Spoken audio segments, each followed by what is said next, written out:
food is the best place to start.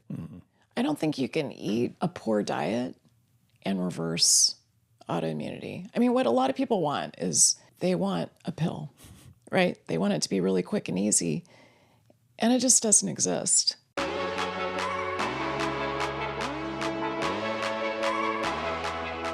So I really want to get into the book. I really enjoyed it. I was surprised by a lot of it. Sometimes I read these books, and because I spend my days steeped in metabolic health education and studies, I definitely read books where I feel like, okay, this is sort of a new telling of a story I've heard before. And I did not get that sense with this book. It was pleasantly surprised throughout each part of the book that I was learning new things, and that some of the connections you were making were connections that I hadn't heard before. It was really novel. So I'm excited to dig into some of the specifics of it. But I thought Mike, I'm so honored that I surprised you. I love it. Well, it's been true of all your books. I think you as a communicator have a real gift for doing that. I think for teasing out and highlighting both through the stories that you tell in the book of actual patients you've worked with, but also your presentation of the science, which is something I'm, as a layperson, as a journalist, I'm very conscious of. How do we explain this to people in a way that kind of makes sense? And you've done that well throughout all your books. And I think the lift of doing that in this book, which we'll get into a little bit more, felt bigger because it is two subjects, autoimmunity and trauma, that are maybe less part of the typical sort of conversation. And I thought it all tied together really well.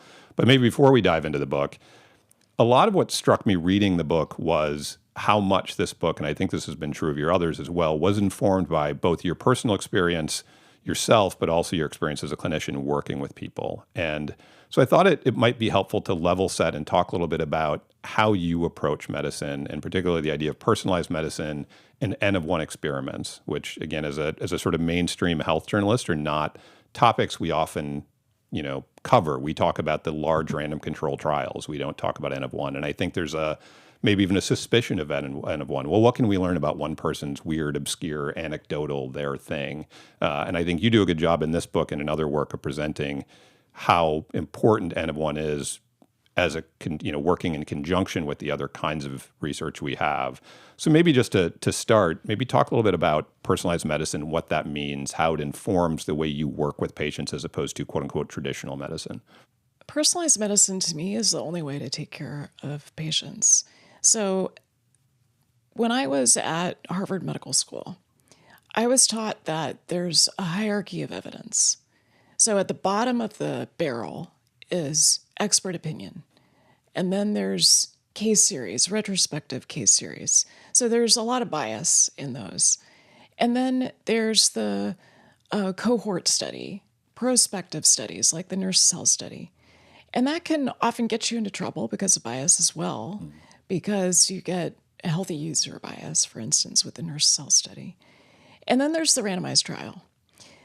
The randomized trial is something that allows us to look at interventions, usually a single drug compared to a placebo, and then it tells us about medicine for the average. So you're looking mostly at a bell-shaped curve, and you're looking for a treatment effect. I'm not interested in medicine for the average. I'm interested in medicine for the individual, and I'm especially interested in the transition from health to pre-disease to disease, because those involve changes in homeostasis that we really need to be paying attention to. It's a change in signal. So I was taught at Harvard that the highest evidence of all, above the randomized trial, is the N-of-1 experiment, because that allows you precision. And if you look at something like any antidepressant, so let's say Celexa. What we know with Celexa for the treatment of major depression is that you have to treat somewhere around 7 to 9 people for one person to benefit. If you look at statins, depending on the population, you have to treat about 25 to 50 people for one person to benefit. That is in precision medicine. Yeah. Whereas if you do an N-of-1 experiment and you design it in a rigorous scientific way, and you look at someone, you have a control period of, say, 4 weeks, 6 weeks, you give them an intervention. And in my case, I'm often using lifestyle interventions. And then you remove the intervention and you see what happens in terms of how the person feels, subjective awareness, objective data, such as the data from a continuous glucose monitor or autoimmune antibodies. That then allows you to know what's going to work for that individual. So personalized medicine as a heading is really about leveraging all the data that you can collect. So that's genetic data, biomarkers, wearables, digital biomarkers, and understanding based on that person's goals, how do we get that person in the direction that they want to go? So it's the medicine that I love to practice. I take care of mostly professional athletes and executives and perimenopausal women. And in those populations, I would say medicine for the average doesn't work so well. If you've heard me talk on other podcasts before, you know that I believe that tracking your glucose and optimizing your metabolic health is really the ultimate life hack. We know that cravings and mood instability and energy levels and weight are all tied to our blood sugar levels. And of course, all the downstream chronic diseases that are related to blood sugar are things that we can really greatly improve our chances of avoiding if we keep our blood sugar in a healthy and stable level throughout our lifetime. So I've been using CGM now on and off for the past 4 years since we started Levels, and I have learned so much about my diet and my health. I've learned the simple swaps that keep my blood sugar stable, like flax crackers instead of wheat-based crackers. I've learned which fruits work best for my blood sugar. Like I do really well with pears and apples and oranges and berries, but grapes seem to spike my blood sugar off the chart. I'm also a notorious night owl, and I've really learned with using Levels how if I get to bed at a reasonable hour and get good quality sleep, my blood sugar levels are so much better. And that has been so motivating for me on my health journey. It's also been helpful for me in terms of keeping my weight at a stable level much more effortlessly than it has been in the past. So you can sign up for Levels at levels.link/health, get access to a continuous glucose monitor and the Levels software that helps you really dial into a lot of these strategies for your life and your body. What's the state of personalized medicine as a way to practice medicine within the country? It feels to me like it's becoming more accepted. We're seeing more clinics, functional health clinics that are trying to sort of create this. But I think the argument you get from the other side is, well, it just doesn't scale. Like that's all lovely to work that closely with individuals, but it doesn't really scale. How do you feel like we're doing in terms of transitioning to that approach for more and more people? There's two ways to think about it. There's having conventional medicine perform more personalized work, which I think is going to be very slow. And I don't even know that it's going to happen. I think it'll, right now we're at the earliest stages. We have early adopters who are part of personalized medicine. Functional medicine kind of feeds into that group, a more precision approach to things like oncology or, pretty much any field of medicine that you can think of. I would say our market penetration is low. When you look at what individuals want, I think most people want this kind of personalization. So I would say the revolution is not going to come top down. The revolution is going to come bottom up.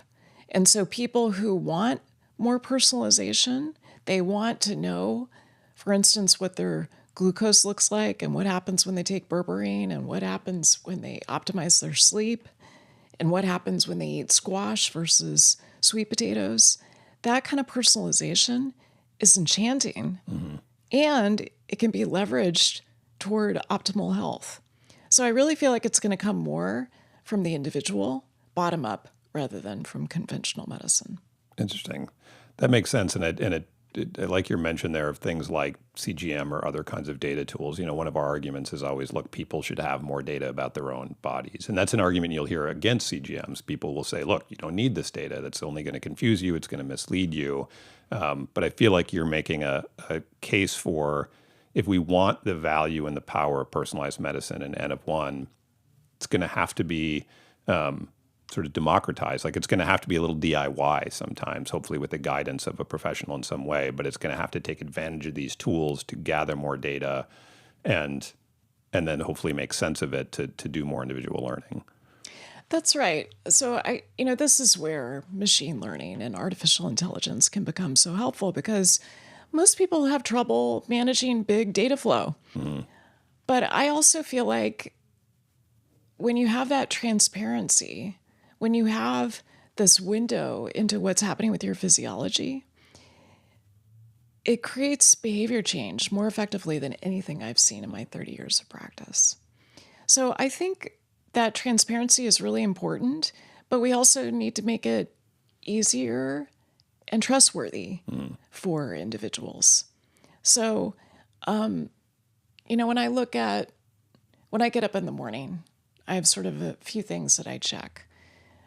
I wish I had a single dashboard that had all of my data flows, but instead I go to the Levels app and I see what's going on with my glucose. Did my travel yesterday kind of make me tip me back into a pre-diabetic state? In fact, it did. So my fasting glucose this morning was in the 105 to 110 range. So that is the kind of insight that I need to tighten up the ship today in terms of my food and my exercise and, glucose intake and disposal. And then I also look at my sleep data. And then throughout the day, I look at my daytime stress. And these allow for N of 1 experiments and small iterations that I really feel are the hinges that swing big doors. So I find that really helpful. A lot of people don't want that volume of data. They look at their aura data as an example, and it says that their HRV is in the teens and they slept terribly last night. And then suddenly their mood kind of crumples along with the quality of their data that they're looking at. So I think there's ways around that. There's ways to sort of take out the emotional valence of data and really look at it more as this opportunity of N of 1 experiments. And people do N of 1 experiments all the time, right? They just don't call them that. Right. And they may not be true experiments, but it's a concept that a lot of people are very familiar with. Right. Yeah, it intuitively makes sense. We try something. And I think we'll talk about this more when we talk about some of the treatments that you go through in the book. But bringing that kind of rigor to it and order and hierarchy feels like that's the big unlock, right? We've all had the experience of somebody goes, oh, you should try such and such supplement, or you should try, doing archery for your brain health or whatever, right? And then you do it for a week and then you kind of fall off and you go, yeah, I tried it, didn't really help. And it's like, well, did you control that in any way? And I think that was something that comes through in the treatment section of the book, that being rigorous about it helps, that matters. You have to be rigorous about it. I mean, otherwise you're wasting your time. This regression towards the mean is what we're fighting against. And you know very well about what's happening in terms of metabolic health in this country. So if we just take that as sort of a sign of where we are heading, we've got to have ways to rigorously test what's going to work for an individual to make metabolic health a priority and to make it accessible. Yeah, 100%. So let's maybe start to transition into the book a little bit. And I'm curious, because you've written a number of books, what led you to this book? What led you to this topic? Why now, and why autoimmunity and trauma? The reason is a combination of what I was seeing in my practice. And then as I looked deeper at what I was seeing in my practice, I saw it in myself. Most physicians don't talk about themselves. We're sort of trained out of it because the focus is on our patients that we're taking care of. But I also feel like having some insight into my own N of 1 experiments can, if that's helpful to even one person who's reading my book, then I've done my job. So that's why I like to share what's happening with me. So what I noticed right before the pandemic was this rise of autoimmunity. So I mentioned working for a health tech company and seeing so many employees who had autoimmunity. And this is not autoimmune disease. I think it might be important to separate those. So I think of this transition that I mentioned before between health, pre-disease, and disease. I think about that with pretty much every condition, whether it's from health to diabetes or from health to autoimmune disease. And there's this really broad middle part of that spectrum where you've got pre-disease, and unless you're specifically looking for it, you may not know that you have it. And that is certainly true when it comes to autoimmunity. So we think that people have pre-autoimmune disease for somewhere around 7 to 14 years. Interesting. And so as I started testing more of my patients, this is around 7 years ago, with a functional medicine panel that includes looking for certain antibodies like anti-nuclear antibodies, rheumatoid factor, the antibodies associated with celiac. What I found was that, wow, about 1 in 3 have positive antibodies. And so I get excited as a bioengineer when I see a pre-disease state because I know, based on the signaling properties, that it's easier to reverse the sooner that we find it. So that's what I was seeing in my patients. I was seeing this rise of autoimmunity. I had more patients with autoimmune disease that were coming to see me. So women with type 1 diabetes diagnosed in perimenopause, women with psoriasis who would have a really difficult birth, like a traumatic birth, and their psoriasis got so much worse. And so I like to track these things. It's real world experience, but it also feels like these are messages that we need to decode. And there's also a way in this particular situation, but really the situation that led to all of my books, there's a way that these folks are getting failed by the conventional medical system, and that we need to address. Yeah, it feels like that space between health and disease is conventional medicine is not set up to treat that. No. For the most part, right? I think if the only intervention I can think of, or the one that comes to sort of top of mind, is something like cholesterol, right? That's the one where you go in for the annual physical and they go, cholesterol's a little high, maybe blood pressure. Like there's a couple of metrics that you'll go, it's a little high, let's start on the statin, or let's cut out the ice cream, or let's do whatever. But certainly within the space of metabolic health and blood sugar, you're either well or you have diabetes. I mean, there's pre-diabetes diagnosis, but it's, we've seen studies that it's almost never treated. It's very rarely recognized. It's often not even sort of communicated. So I think that idea of focusing on that middle state, because it's the space where we can recognize it, the markers, the data is there if we're doing the right testing, and we can start to reverse it, is really interesting. And we talk about that a lot in the glucose space and the blood sugar space of, hey, prediabetes is a really useful diagnosis because it's something we can change and we can move it back. And it's interesting to me to hear that autoimmunity works similarly, or does it? I guess I should phrase this as a question. Is it true that as you start to see those markers, you can sort of bring them back? It's not an inevitable march toward full-on autoimmune disease. Yeah, there's a couple things I want to respond to. First is, when you look at different industries, I'm appalled at how in medicine, the gold standard of health is rarely considered. So I was taught a model of medicine that was centered around disease. And even when it comes to things like prediabetes and diabetes, I was taught that a lifestyle approach is the most effective, but I wasn't taught how to deliver that to my patients. And so this idea that health is not the center of conventional medicine is problematic. Mm-hmm. So yes, when it comes to autoimmune disease, it's very similar to other structures of, this transition from health to disease. There are some situations where there's an irreversibility to the development of autoimmune disease. So for instance, I've got a patient I mentioned who's in the book who developed type 1 diabetes in perimenopause.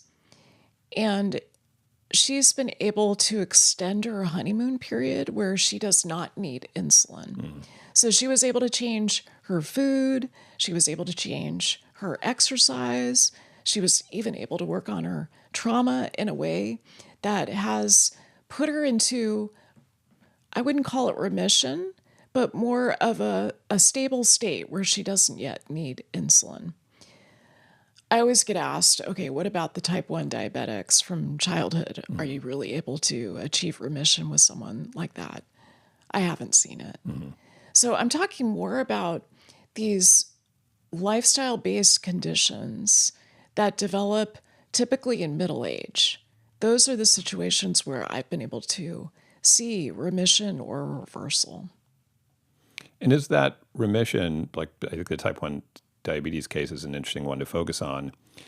Is the remission the result of changing the lifestyle such that, to take that specifically, they just simply need less insulin because they've adjusted the lifestyle such that they're not constantly spiking blood sugar and needing these giant insulin surges, which their body just can't make anymore because the beta cells are just not functioning the way they used to because of that autoimmunity? Or is it, can you actually preserve some health of the beta cells or even reverse? When we say remission, are we even reversing and bringing back some beta cell capacity? Or is it just that, hey, if we can decrease the insulin need, you can, as you say, sort of stay in that honeymoon phase longer? Mike, you've gone directly to the most important question here, and we don't have an answer. So what are we doing in this situation? So this is a woman who's in her late 40s who, when I first put a continuous glucose monitor on her, which happened to be levels, her glucoses were, she had excursions that were plus minus 100 milligrams per deciliter. And then just with changing her food, she went from these big excursions to relatively small excursions. Now she's got mostly a flat line. So how do you know in that situation whether you are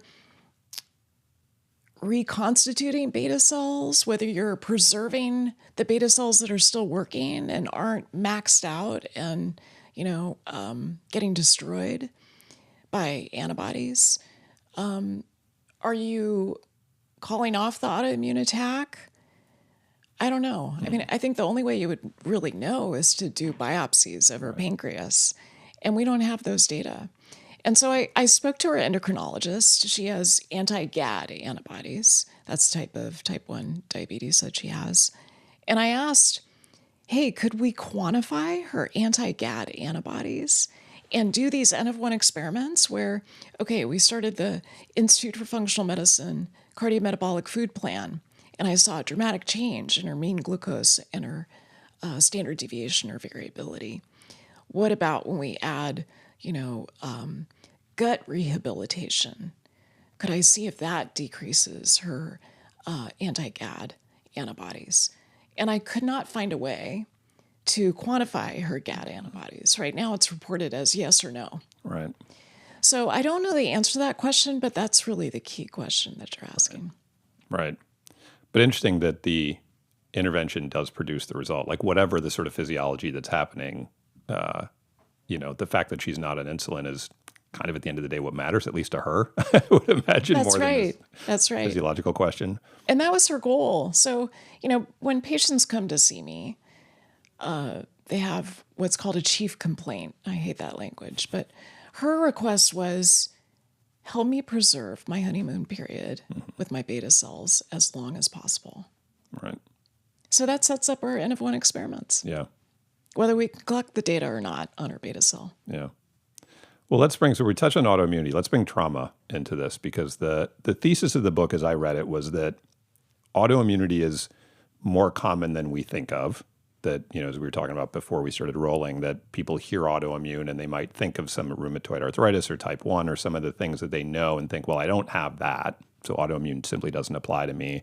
And I think you make the case in the book that I think getting back to this sort of pre-disease state, that it's not an on-off switch. It's not you have this or you don't have this, but there's a space in between, and we should pay attention to that. And then that trauma is a real part of it. That there's a relationship between trauma and autoimmunity that we haven't really talked about or explored before. So maybe just start there with a little bit of the kind of high-level thesis of that relationship between trauma and autoimmunity and how you came to that.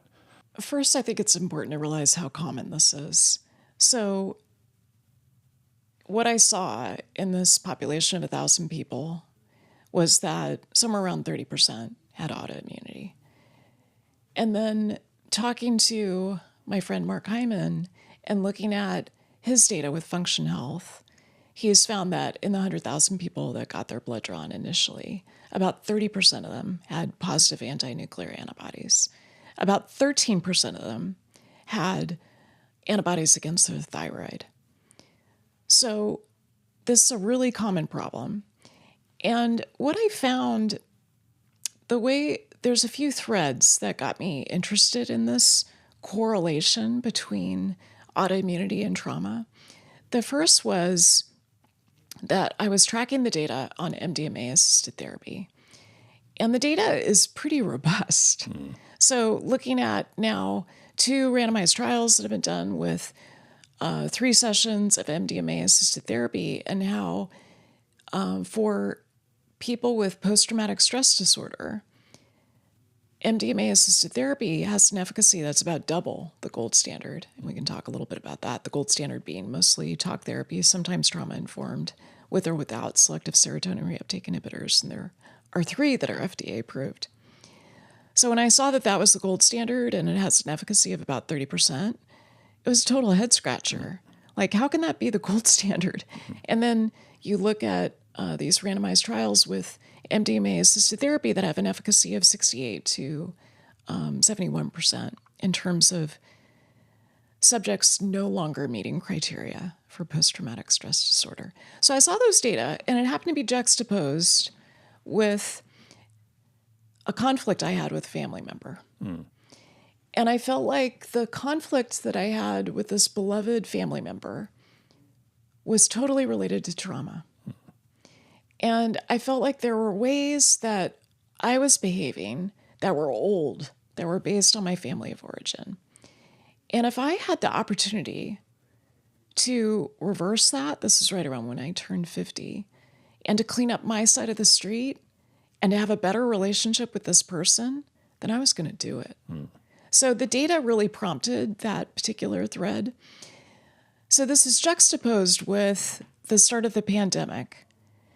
And I imagine you had a similar experience. I'd never seen anything like this whole idea of sheltering in place. And the isolation, the loneliness was unprecedented in our population. And I also knew that for the past few years, before a pandemic and including to this day, that loneliness and isolation is associated with an increase in autoimmunity. So we don't totally understand, the sequence and sort of why is it that T cells lose their function under toxic stress, trauma, isolation, loneliness, but it's an association that is quite robust. So seeing that and then seeing my patients talk about trauma in a way that they never had before, or at least I didn't hear it. Now, again, in my medical training, the amount of education that I got about nutrition was about the same as the amount of education I got about trauma. So I wasn't really trained up to ask about it in a cogent way. I had to teach that to myself. So it was those things. It was, seeing what was happening in the scientific literature with psychedelic assisted therapy and how that could address trauma, and how I have trauma and I felt like I needed to try this, that it was my next set of experiments. And then also seeing unprecedented trauma, big T and little t, among my clients. One of the things you talk about in the book, which again was novel for me, and I confess was a space in this I didn't understand. I feel like this notion that trauma has physical effects is pretty well accepted by now, at least in some circles anyway. I feel like the body keeps the score, and that sort of tradition is mainstream this idea to some degree. And what I realized listening to your book was I never really understood how. How does trauma embed itself physically? So maybe talk a little bit about that. How do we store trauma physiologically within our body, sometimes for years? We won't even get into multi-generational. We can talk about that, which is real, or you can get into that, but that's even more interesting. But just how does it stick in our body? What does it do to us? What does it do to our cells? I still think it's a novel concept that trauma does not just have psychological or mental health effects. So the physiological effects I've been talking about for about 25 years, but I still feel like people don't really get it. And even the books like The Body Keeps the Score, those are written by psychiatrists. And there's a way with psychiatry, the focus is on the mind, it's on the psyche, it's less about what's happening with your physiology. So I think it requires someone to have a more novel way of looking at the interface of mental and physical health. You could even put spiritual health in there, to look at the signature of trauma. So the way I think of it is that the parts of the body, the network that is the most vulnerable when it comes to trauma, is the pine network. So that's your psychology, which we've been talking about. Your immune system is the I, your nervous system, which is the N, and then your endocrine system. So we've known that this is the aspect of the stress response that can become overactivated and can lead to different symptoms, kind of depending on where your vulnerability is. So I'm someone with prediabetes. I believe that my ACE score, Adverse Childhood Experiences score, of 6 happened to interact with my vulnerability with glucose and insulin signaling. So that's one of the ways that I can measure trauma and stress in my system. For other people, it's their immune system or their gut that becomes affected. For other people, it's more their endocrine system. Cortisol and insulin become affected. So I think this again circles back to personalized medicine and knowing where are your vulnerabilities. And your question about, okay, how does the trauma signature show up physically? This is where we're still in the earliest stages. So, for instance, we know that when it comes to the nervous system, if you look at the autonomic nervous system and the sympathetic nervous system in balance with the parasympathetic nervous system, the sympathetic nervous system being fight-flight, as originally described by Walter Cannon in the 1930s, I would actually extend that to include some of the more female responses. So fight, flight, freeze, fawn, sometimes faint. And how that is in dynamic balance with the parasympathetic nervous system, which some people think of as feed and breed or rest and digest or stay and play. You know, what we know in a trauma state is that some people have parasympathetic dysfunction. And so they spend too much time in the sympathetic nervous system. They get sympathetic overactivation. And maybe they've got high cortisol levels as a result of that. So the system that's supposed to balance your stress response, the hypothalamic pituitary adrenal axis, can become skewed in one direction or another. The other part that I think is interesting, and I'm not a neuroscientist, so I'm going to explain this in the way that I understand it. When I developed depression for the first time in my 20s, and I went to a psychotherapist, and I consented to weekly psychotherapy for years, if they had told me then that trauma was at the root of my depression and that talking about it with a psychotherapist once a week had the efficacy of about 30% of resolving my trauma, I don't think I would have agreed to it because that's the part of the brain that understands what happened to you is different than the part of the brain where the trauma is lodged. And some of the research that we have from Thomas Jefferson University is showing us that the cerebellum is where the signature lies. The brainstem is where the signature lies. And so working with those parts of the brain in a bottom-up approach that is focused on regulation and creating a window of tolerance to be able to process and resolve some of the trauma that you might have in your system is very different than the prefrontal cortex, where talk therapy tends to, try to help you with changing your response to a particular trigger. This maybe leads into another framing device in the book I thought was helpful, which was the triad you talked Yes. about of, Yes. if I had it right, it was heredity, leaky gut, trigger. And it feels like a lot of what we're talking about here is trigger, that in terms of that individuality, right? What you're described as sort of your weakness or predisposition or sort of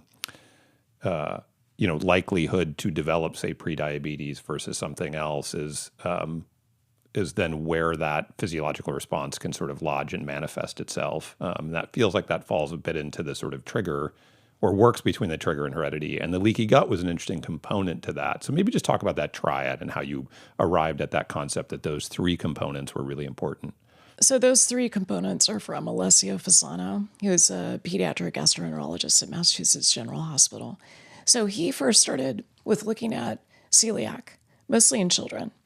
And he found that to develop celiac, you had to have these three components: genetics, increased intestinal permeability, so-called leaky gut, and then a trigger. So he then looked at other autoimmune diseases and found that the same triad held. You have to have each part of that three-legged stool to develop an autoimmune disease. So that's where it comes from.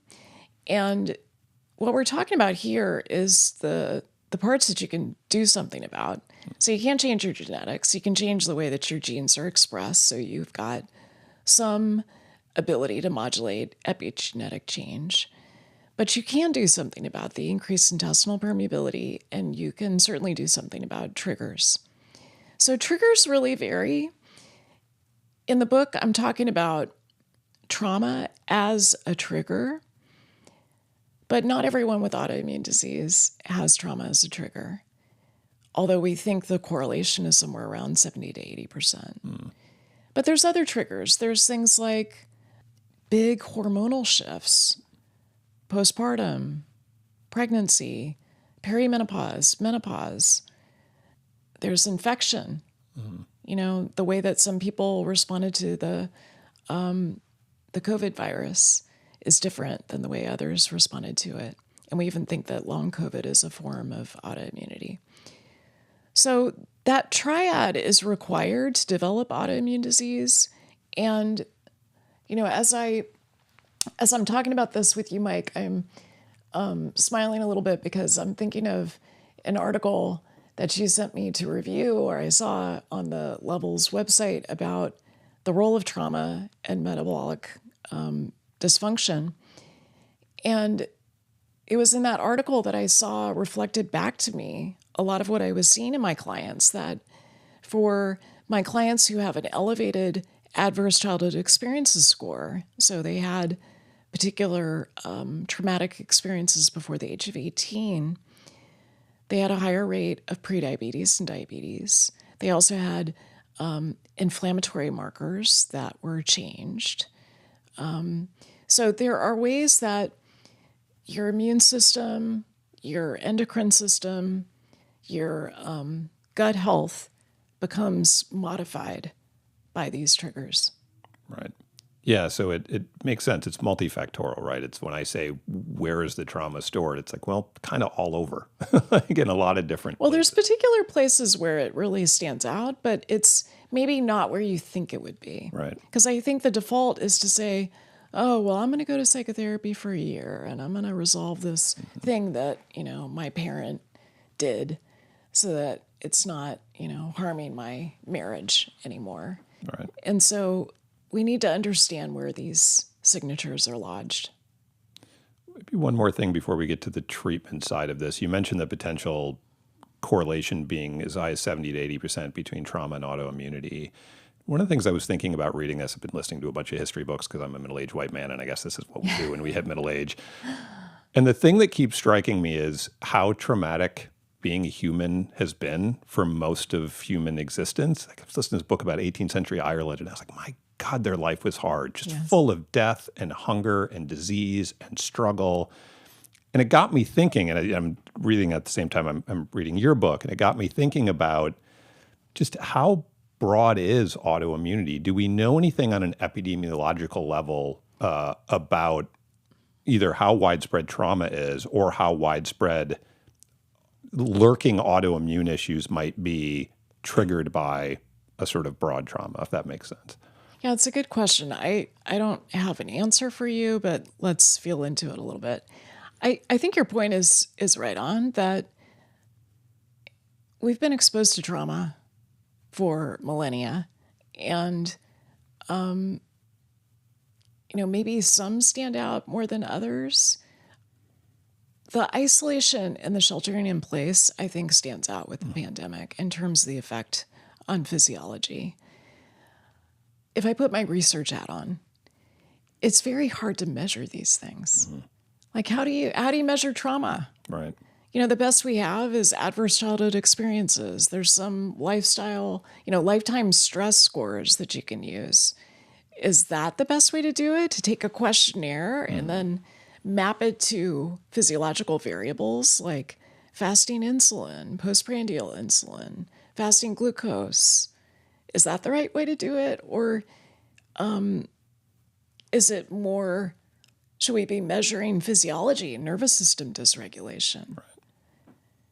And I think the other thing that's happened since Ireland, in the history book that you were reading, is that I really believe the body was designed to experience threat or trauma occasionally, maybe like once a quarter. Right. And then you go back to kind of your normal default physiological state. And what I see now is that people are in survival mode continuously. Right. They never really get out of that heightened, hypervigilant state. And I think it's, what's the reason for that? Well, it's the usual suspects, like having smartphones and using social media and getting activated with triggers on your phone, having this accessibility, having emails kind of penetrate your existence at all hours of the day. So there's ways that our stress response system never had to deal with the volume of potential triggers and inputs that we have right now. I wonder if you mentioned the isolation of the pandemic, and I wonder if that creates a natural experiment that over the next decade we'll be able to learn from. I'm sure there are lots of folks doing this, but if we see a commensurate rise in some of these more common autoimmune conditions that we do test for, and we can sort of recognize because so many people went through what can be categorized as a traumatic event. It's just a sort of natural condition, essentially. I think that's right. I think, one of the challenges is that we don't have a national organization that's tracking autoimmunity. So even the numbers that we have, 25 million Americans who suffer with autoimmune disease, those numbers are old. Those are like 10 to 15 years old, and they're mostly from foundations that care about autoimmunity and autoimmune disease. We don't have, a National Institute of Health segment that is focused on autoimmunity. So I think for tracking things like anti-nuclear antibody or thyroid peroxidase antibodies associated with Hashimoto's thyroiditis, we need to be able to track those. And as you said, look at the natural experiment of something like the pandemic to see, okay, what was going on before, what's happening during it, and then what's happened afterwards. Maybe that's a good place to move into some of the treatment side of this, because it really is the back half of the book is sort of, okay, what to do about this and what do we know about what works? And in the same way that we've been talking about the causes and the manifestations of autoimmunity and how it's influenced by trauma are varied and are going to vary a lot per person. It seemed like the same thing was true on the treatment side. There's a lot of things that can potentially help. There's a lot of things you can try, from lifestyle to sort of psychological treatment. We'll get into psychedelics in a minute. But maybe a place to start is just, as I mentioned to you, I had the feeling listening to that, both of hope and that there's a lot of things, if this is an issue you have, there's a lot of things that can solve it, but also overwhelm of, oh my God, do I have to dial in everything, sleep, stress, nutrition, supplements, all of it to get this under control. So how do you think about when you're working with somebody, the sort of hierarchy? Where do you start? You get into this a little bit in the book, but maybe just talk a little bit about, which I really appreciated. There was a part toward the end where you said okay, we've talked about a lot of things. Here's kind of where you can start. But maybe just share a little bit of that, how you think about the hierarchy of interventions. It's a good question because I feel like my tolerance for N of 1 experiments might be a little bit different than most of my patients. But I can also tell you that for a person who is struggling with autoimmune disease,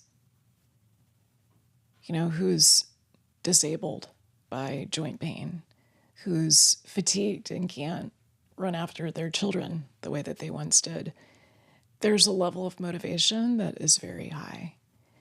So the way I approach it is mostly to see where someone is. Like, what do you have the capacity for? What do you have the energy for? Do you want to start with just one N of 1 experiment? Should we just focus on food first? Or are you someone who wants to be more efficient and maybe do an N of 1 experiment with 3 to 5 interventions? So a lot of it depends on the person that I'm working with. I can tell you with professional athletes, they tend to take on a lot more because they're, I often see them before the NBA season starts, and that's when they're really motivated to have their best season ever and get a championship. So that's a different situation than I would say my more average patient. So a lot of it depends on goals. Is it that you want to reverse the antibodies that you have? I have a lot of patients, for instance, with the early signs of autoimmune thyroiditis. So they maybe have positive antibodies, but the rest of their thyroid panel is relatively normal. So their thyroid function is good or normal. But they've got these antibodies that are lingering, and they want to do something about it. That's a situation where I'll often start with a food-based approach, maybe some gut rehabilitation, and see where that gets us.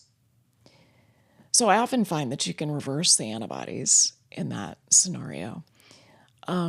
So with all of these different treatments, what I included were the things that we've got a body of evidence behind that warrant their use in N of 1 experiments. Food is the best place to start. I don't think you can eat a poor diet and reverse autoimmunity. What a lot of people want is they want a pill, right? They want it to be really quick and easy, and it just doesn't exist. So yes, you can optimize the food plan, do an elimination diet, which helps to reverse leaky gut and also improves dysbiosis and can help the immune system calm down and be less overactivated. But you really need that food-based approach for then an immunomodulator like low-dose naltrexone or curcumin or vitamin D to help with resetting homeostasis. That makes sense. And it tracks that, and I think you talk about this in the book, that nutrition is the place to start, that it's the foundation on which you sort of have to build a lot of these other potential interventions. How do you think about the role of professionals in this as somebody starts to approach this challenge? I was thinking again about that, all the potential interventions you can have could require a team of people, which again, if you're not a professional athlete, most people don't have access to. How do you recommend people start this journey if they think, okay, maybe they take the ACE test or they know they've got some trauma or they have a sense that they're dealing with some autoimmune issues or are curious that they are? Who do you work with to find the right path? It's a good question. So I would say folks who are interested in personalized medicine, and that would include most but not all functional medicine clinicians, that's a good place to start. Often what I see is that clinicians who've struggled personally with autoimmune conditions, they're often a good place to start because they know what worked for them. They are more steeped in the literature. They're less likely to have the party line that I got when I went through my medical training, which was, okay, so you've got some positive anti-nuclear antibodies. Big deal. It's nonspecific. So many people have that. Yes, so many people have it, and it is not normal and healthy for your immune system to be attacking the nucleus of your cells. Mm-hmm.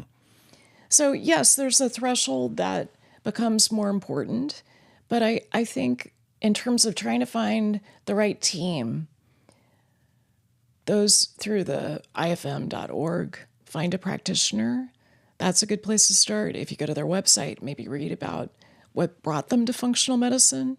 If it's because of Hashimoto's or some other autoimmune condition, there's a good chance they're going to be able to help you. But I think it also, as much as people don't want to be told that you got to advocate for yourself and you got to learn about this and develop the knowledge, that still applies. Mm-hmm. This idea that you see a conventional doctor or nurse practitioner for 15 minutes once or twice a year, and they're going to know you well enough to be able to guide you on this.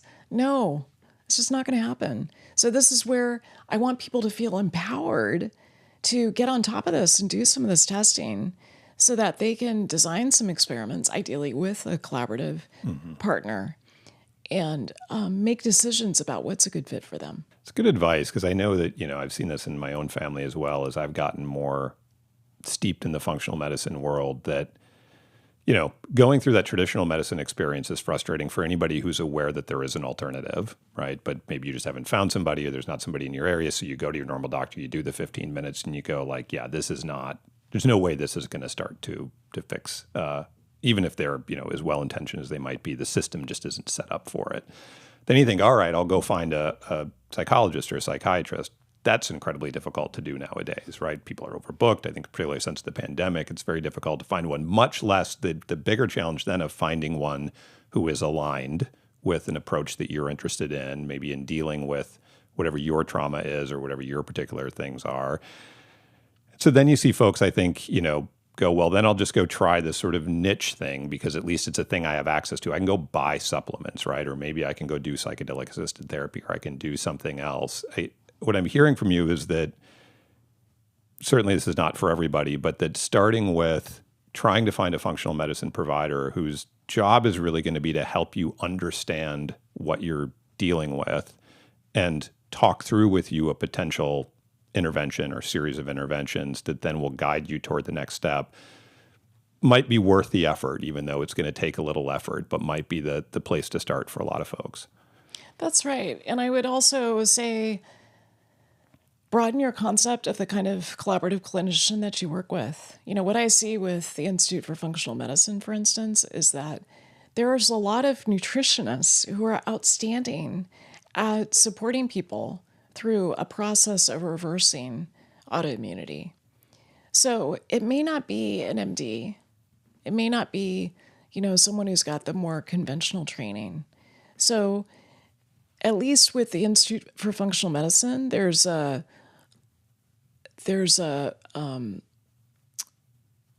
standard of certification for people who become certified by IFM. So I would say that's probably the best place to look until we've got broader access. Well, there's a lot of treatments we could go through here, but the one I want to make sure we have time to hit on is psychedelic-assisted therapy. It comes up a lot in the book. It seems like something that was a real revelation to you both personally and as a clinician and over the last several years and in writing this book. So maybe we'll just start generally with where are we at right now with psychedelic-assisted therapy being something people have access to? How professional is it? And even the sort of clinical and legal framework. People have heard about it. It's legal in some places, not in others. The stigma, I think, is still, it's an underground thing. It's we're fighting 50 years of stigma of being told this is the worst thing in the world. How do you think about where we're at with it today and how people should think about its accessibility and utility to the quote unquote average person? We're on a slow moving train, I would say. So right now, the only psychedelic that is FDA approved is ketamine. And that's an important treatment because I think of ketamine as one of the most versatile medications that we have, sacred medications that we have. At low doses, it can be empathogenic. At higher doses, it can be entheogenic.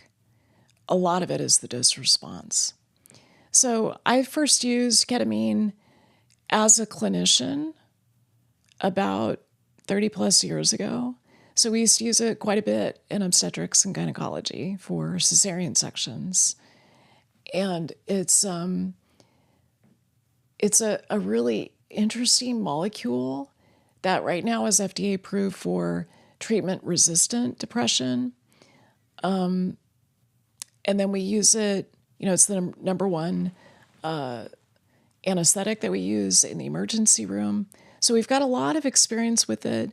Tends to be used off-label for treatment-resistant depression, for anxiety. It's also being studied and used for trauma, for disordered eating. So with ketamine, I would say we're in a pretty good place, and it's a reasonable place to start. And for people who are interested in trying ketamine-assisted therapy, I would say find someone who's certified. It's a bit of the Wild West right now in terms of the above ground, as you described, versus the below ground. And as a medical doctor, I can only refer people to above ground use of these medicines. We're in a hot mess with MDMA-assisted therapy because we thought, based on 2 phase 3 trials, that MDMA would be approved by the FDA for the treatment of post-traumatic stress disorder. And then we were surprised to find that the FDA panel declined to approve it. So it's still used as a breakthrough therapy. It's still used in research settings. Those are the above ground settings where I can refer people. And fortunately, we've got more psychedelic research institutes around the country than ever before. So here where we are in the San Francisco area, we've got the University of California, San Francisco. There's NYU, Johns Hopkins, many other sites. So that's where I would refer people for MDMA-assisted therapy. The FDA panel that declined to approve MDMA for PTSD wants another phase 3 trial. So we're going to be enrolling subjects for that as soon as there's money for it. Other psychedelics. So I'm certified by the Integrative Psychiatry Institute to be able to treat with ketamine, MDMA, and also psilocybin. Right now, there's only Colorado and Oregon where you can get psilocybin-assisted treatment. It's also been decriminalized in a few other places like Oakland, California. So we're still in the very early stages of the use of psilocybin. I think of these molecules a little bit differently. So I really think of MDMA mostly for trauma, although it has other benefits as well. And for people who suffer with post-traumatic stress disorder, I've never seen a more effective treatment. But there's also safety concerns. There's concerns about consistency of the therapeutic part of psychedelic-assisted therapy. So I think some of the concerns that the FDA had are reasonable. But I was also reading over the weekend that out of the panel members on the FDA panel, there were a total of 11 of them, and only one of them had experience with psychedelic science. So there are people making decisions about the regulatory activity with these medicines that don't have a lot of experience. And that's sad. I mean, we need people who really know the science to be making the right decisions for us. So right now, I would say with psychedelic-assisted therapy, there's so much promise. And in terms of rolling it out and making it more broadly available, we're in the very early stages. What do we know about how those compounds, and I imagine it varies by compound, you mentioned sort of MDMA being better for post-traumatic stress disorder, how do they interact with that physiology we were talking about earlier and some of the ways that the trauma in particular is stored or sort of dealt with? Or maybe another way to phrase it is, what do we know about those interactions and what do we not know? There's a lot that we don't know. The parts that we do know are related to, the reason why trauma was chosen for MDMA is that Rick Doblin of MAPS felt that post-traumatic stress disorder was a condition that was so poorly treated in this country, and we have so many people who are suffering from it. And so he felt like it was a very sympathetic population in which we could get MDMA approved, and from there get it approved for other indications. So in terms of what it does, what we know with, you can kind of divide some of these medicines into classic psychedelics, like psilocybin, like LSD, which act on the serotonin 5-HT2A receptor. So that's what gives some of the classic psychedelic experiences, like visual hallucinations. These other medicines, like MDMA acts to get sudden release of dopamine, serotonin, and norepinephrine in the brain. We know that for people who go through MDMA-assisted therapy, that they have this experience of the amygdala, which is always looking for perceived threat on the horizon.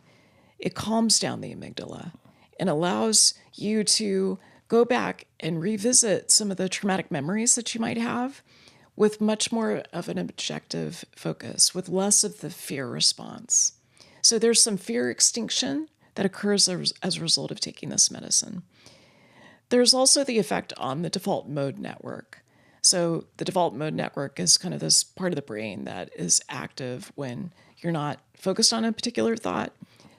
And what we know is that people with trauma tend to have an overactive default mode network.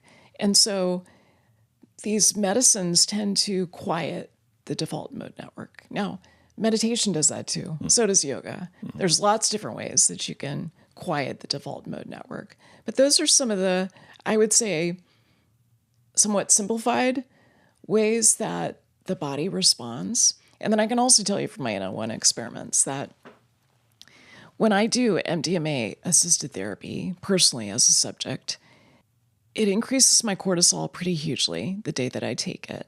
And it activates my network pretty hugely that first day, such that I don't sleep well that night. I think I metabolize it somewhat slowly.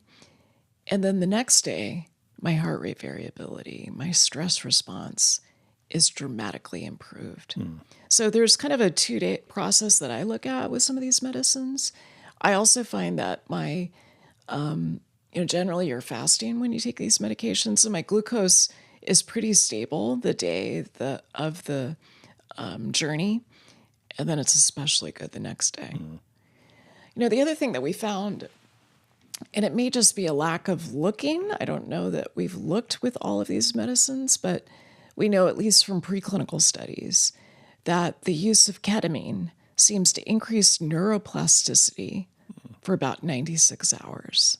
So that's a pretty interesting data point, and it gives you this possibility of taking some of your stuck behaviors, stuck patterns, and using this period of time of neuroplasticity to create new grooves that might be more supportive of you. Interesting. I guess it highlights the thing you hear a lot about this and you talk about this in the book, the difference between sort of people might be familiar with the recreational use of these medicines or drugs versus the sort of clinical use of them, and the importance of set and setting and being guided by a professional and having folks who are certified to do it, to understand what that journey is going to look like and how to take advantage of those windows that exist around it. When we look at the structure of a psychedelic-assisted therapeutic encounter, there's the intake, the preparation, the journey itself, and then integration. And out of all of those, I would say that integration is the most important.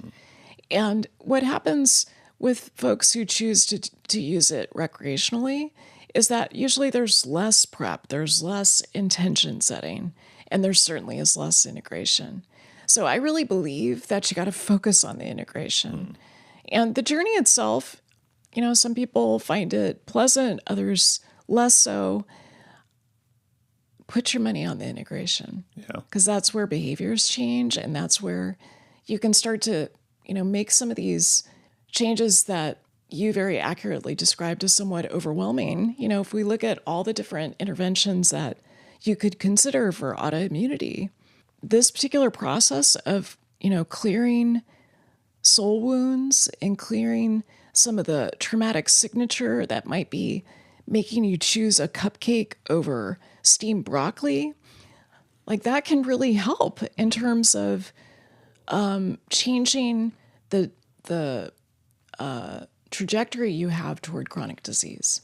Feels like it relates back to kind of where we started with the rigor of N of 1 experiments. And, that's what I'm hearing, that even in this kind of an intervention, the rigor, the intention, the structure to it is important. And that's how you're going to get the most out of it. That's right. I would say don't do it casually. Right. And expect the same results as you would get had you gone through the full process. That's right. And I think these medicines demand that. The only folks I hear about who have bad trips are people who don't have the right set and setting, who are using it more recreationally. And, for someone who's got a big trauma load, that's where it's especially important to have a third party, someone who's objective, who's holding space for you, who's helping you activate your own inner healing response so that you're not alone in this process. And I think another important piece here is that I came of age during the anti-drug movement. Nancy Reagan, just say no. And I was someone who never experimented. Like, I didn't smoke pot in high school. I never took shrooms in college. I was at the library. And it was really that experience around the time when I turned 50 where I saw, these are not just fun molecules that people take to escape. They actually have a therapeutic benefit. And that got my attention. Yeah. And the research seems it's just piling up. It's proving that. And we were talking about this a little bit before we started, but it's also a thing we already knew 60 years ago. We just forgot it. That's right. And, this is the unfortunate situation is that these medications are incredibly safe. I mean, yes, I think there needs to be some medical supervision to make sure that your heart can handle MDMA and that sudden release of cortisol and, norepinephrine and dopamine and serotonin. But these medicines, all of the ones that we talked about today, are safer than alcohol. Maybe to wrap up, there's so many more things we could go into and so many more treatments. And I should say for folks watching, there are a number of treatments that span lifestyle, different kinds of psychological interventions or sort of therapeutic approaches. There's a lot in here that I think even if you think you know all these things, you will definitely learn something. There were things in here that I was unfamiliar with. But maybe where we'll wrap it up is what you're excited about in this space. One of the things that came through in reading the book was a sense of excitement. It felt like this whole space of autoimmunity and trauma was something new and interesting. And I just felt reading it like you were excited to be learning more about this and making these connections within your patients and helping them in a way that, was not novel, but that you were making some kind of new connection. So just broadly speaking, what are you excited about either on the research side or on the intervention side, or the awareness side within this space of autoimmunity and trauma? Mike, I love your questions. There's so much that I'm excited about here. This book is juxtaposed with my second half of life. And I feel like I spent the first 50 years sort of preparing to become a doctor and to really learn my trade and do the best I could with my patients. But I would say the majority of what I learned to deliver was small incremental changes. And there's a lot to be said for those. They add up to major change. But I'm more interested in big accelerators and amplifiers when it comes to transformation.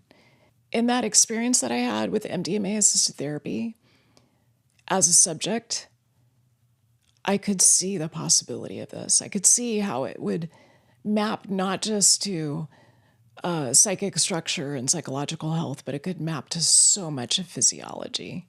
And it could help people get out of survival mode, and it could help people reverse pre-disease in a way that I've never seen another intervention do?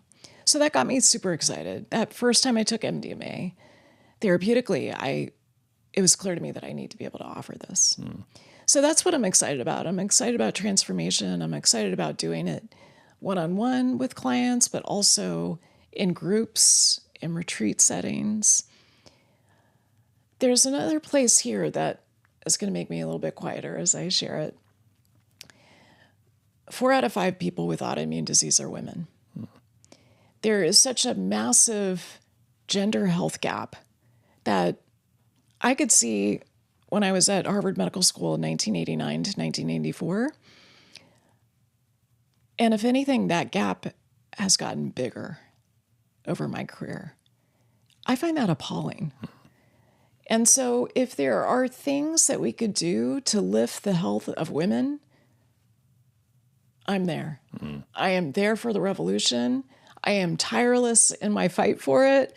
And I really believe that looking at trauma, especially the way that women experience trauma, which is different from how men experience trauma, especially sexual trauma, if there's a way to release women from the shackles of it and improve their health, let's do it.